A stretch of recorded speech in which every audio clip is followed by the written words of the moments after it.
cơ lưu gió lo qua đi lo so cơn đổ lý nỡ ta e ba yêu trẻ cơ lo ma mê lơ e na đô hi lo na cơ li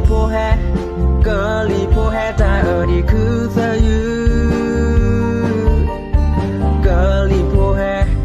cơ li po he ta ở đi pro quy we li nỡ ta e ya ba yêu trẻ cơ lo ma e na đô thom bo hi lo na a khu ya he lo ye na đi cơ li he ta go mu đi so đi ba yêu trẻ nỡ ta e ya i cơ lo ma me lo ye e na đô a khu thom bo ye he lo ye na đi chơi lỡ nỡ cơ na po ne ya me lo ye e na đô a khu ye te ye na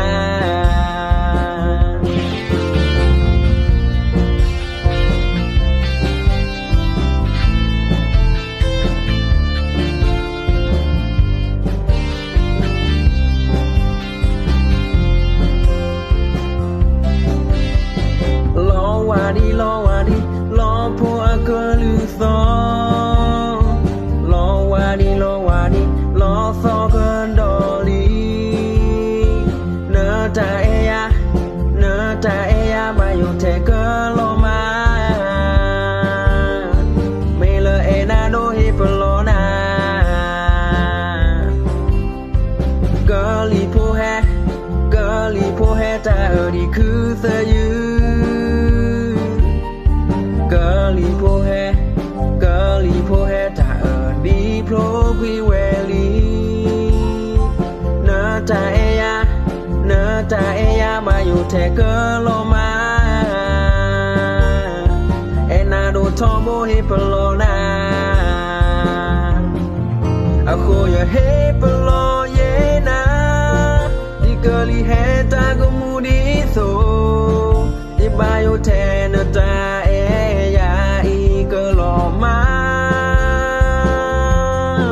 me lo ye e na đô a khu thom bo ye he lo ye na đi chơi lỡ nỡ cơ na po ne ya